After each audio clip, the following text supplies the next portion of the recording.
It was around 8 p.m., October 12, 1999. A chilling voicemail is left on a mother's answering machine. It's her daughter's voice, frantic and whispering, "Mom, he won't let me leave. Please, please pick up." Then, silence. No one heard from her again. No one saw her. Not her friends. Not her family.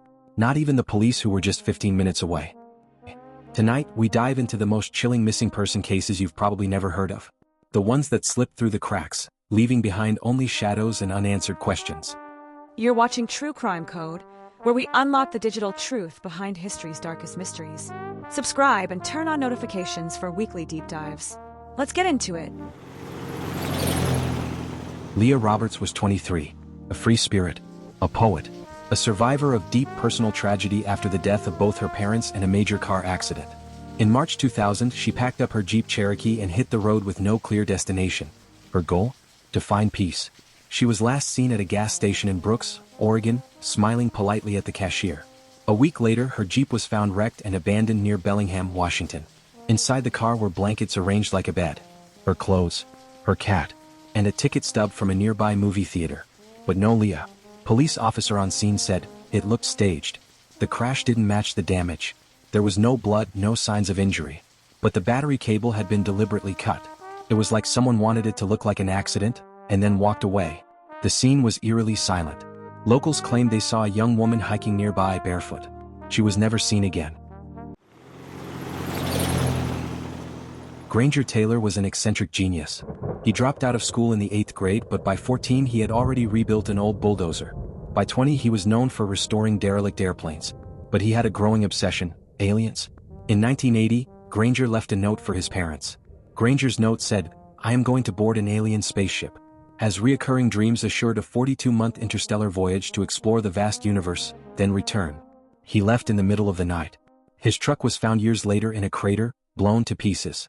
No trace of Granger was ever recovered. His friend in an interview said, "Granger truly believed he was communicating with something out there. Maybe he knew something we didn't." May 14, 2008. Brandon, 19, was driving home late from a party. He crashed his car in a ditch and called his parents. They stayed on the phone for 47 minutes as they tried to locate him in the dark. Brandon, in a recorded call reenactment, said, "I can see the lights. I'm walking towards the town. Just keep talking to me." Then suddenly Brandon screamed. His father is quoted in an interview with police. "He screamed, and then the line went dead. We thought maybe he fell. We never found him. Not even his phone." Search teams combed the fields. Dogs tracked his scent to the edge of a river. Nothing further. His body has never been found. Local legend says the river swallows people whole.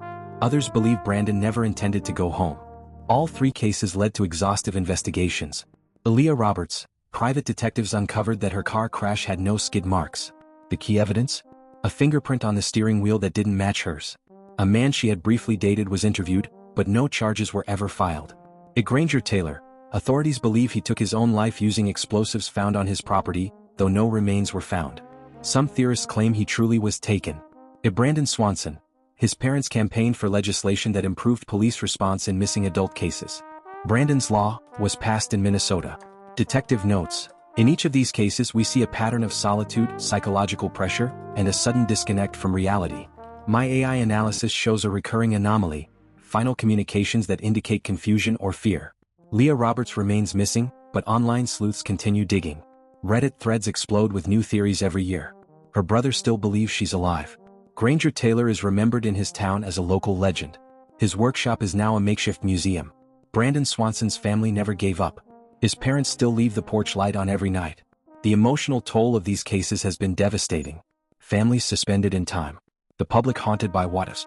These stories aren't just about the missing. They're about the silent echo they leave behind. A voicemail, a note, a phone call. These fragments force us to ask, what if it happened to someone we loved? Would we believe the evidence, or search for something more? This is True Crime Code, where mystery meets machine. Subscribe for more deep dives into the darkest corners of reality. And remember, sometimes, the scariest part isn't what we find. It's what we never do.